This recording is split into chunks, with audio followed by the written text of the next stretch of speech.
maayos ang completion, may acceptance ng local government. That's the new factor that we put in. Gov. Egay, I was surprised because nung umikot ako, kausap yung isang barangay chairman, wala na palang acceptance ngayon. Ay hindi pwede yun. Kaya ang acceptance yan si BBM. pagka may project BBM. ng national government. BBM sa Kalam. Magtatayo ng school building. Maglalagay sila ng flood control.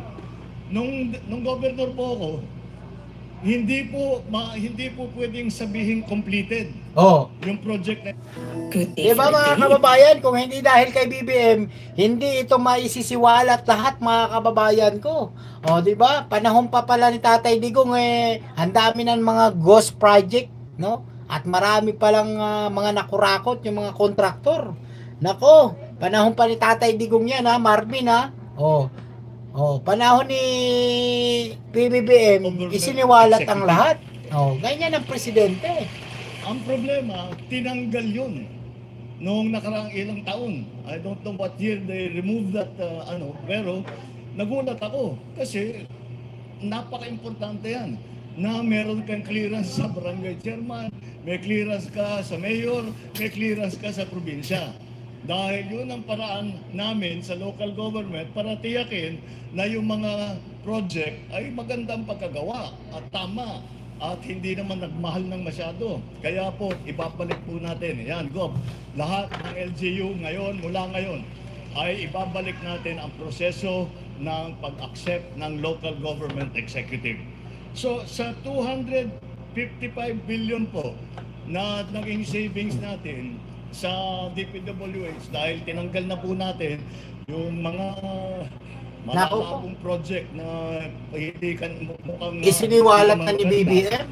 255 billion po. Ang 36 na bilyong piso ay magiging karagdagang pondo sa DSWD para sa IX, sa Disability Inclusive Social Protection of Children at Sustainable Livelihood Program. Kailini tayo!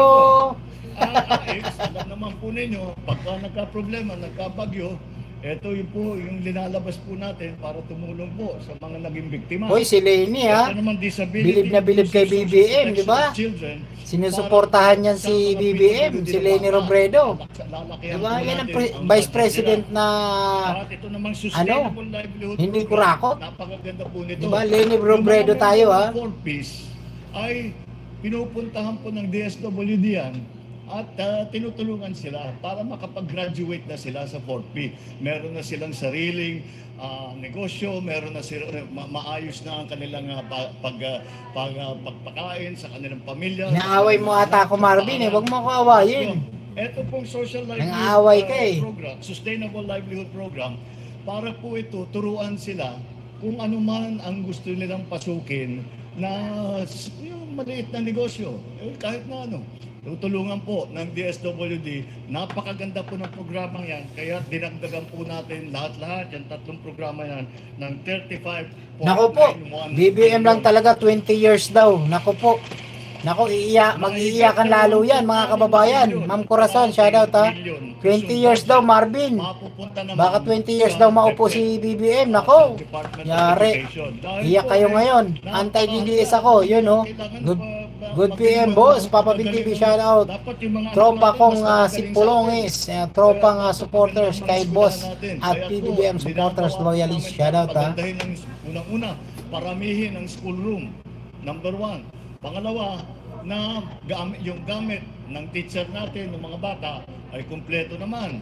Pangatlo, na meron tayong feeding program para sa kanila. Dahil ang isa sa pinakamalaking dahilan kung bakit hindi nakakapag-aral na mabuti ang mga bata ay masakit ang ngipin, may lagnat, masama ang katawan. Kaya yun din ay grabe si BBM, no? Yan ba yung week leader? Ang daming nagawa, ang dami pang gagawin. Ito naman sa CHED para sa dapat talaga 20 years na, no, mga kababayan? Extend na to 20 years. Yung ating scholarship ay tuloy-tuloy. Ngayon, ang CHED dati, libre nga ang SUP, yung ating mga universities, state universities and college, mga SUP natin. Pero may gastos pa rin. Ang galing talaga ni BBM.